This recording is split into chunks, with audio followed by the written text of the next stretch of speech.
ఒక ప్రాంతానికి దైవజనుడు పొట్ట పోషణ కొరకు ఏదో ఒక రకంగా బతుకుట కోసమో ఒక పాస్టర్ ఒక ప్రాంతంలో నిలబడతాడు అనే మాట అత్యబద్ధం.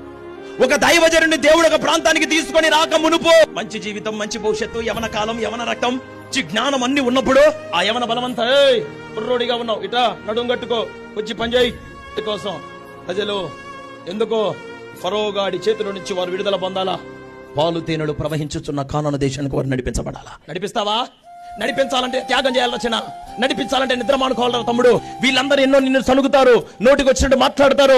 ఎట్ట మాట్లాడినా నువ్వు నా మాటనే నీ గుండెలో పెట్టుకో. అయ్యో తిరగటానికి సరైన బండి లేదా, అరే భార్య చదువుకుంటే కదా ఆ కాలంలో, మాకంటే ఎక్కువ చదివినావు కదయ్యా. ఈ రోజున నేను చదువు లేకుండా గొట్ట వ్యాపారం చేసుకుని లక్షాధికారినైనా నువ్వేంద్రా నాయన నాకంటే ఎక్కువ చదివి ఈ జనాల మధ్యలో సత్తనం వేరా బాబు. ఇప్పటికి ఇల్లు లేదు, లేదు ఎక్కడుంటున్నావు, అదిగో 4 రేకుల్లో, మరి చచ్చి బాగుంటది, మరి నీకు వీళ్ళందరి మాటలు పట్టించుకోకుండా ఎందుకు వచ్చాడు దైవజనుడు? అట్లంటే ఈ కాలానికి లెక్కలేదేమో. దైవజనుడు అంటే ఖాళీగా కూర్చొని 4 మాటలు చెప్పి తినిపోయే వాళ్ళ కానొస్తున్నాడేమో మీ కంటికి.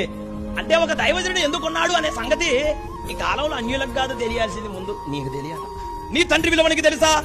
తెలిస్తే తండ్రికి తగ్గ తనయుడిగా, కుమార్తెగా, కుమారుడిగా ఆ ఇంట్లో ప్రవర్తిస్తాను. ఈ రోజున దైవజనుని విలువ తెలుసుకున్న విశ్వాసులు దేవుని సన్నిధిలో ఒక శ్రేష్టమైన భక్తి చేయగలిగిన వ్యక్తులుగా మిగిలిపోతారు. హల్లెలూయా చెప్పండి బిగ్గరగా అందరూ.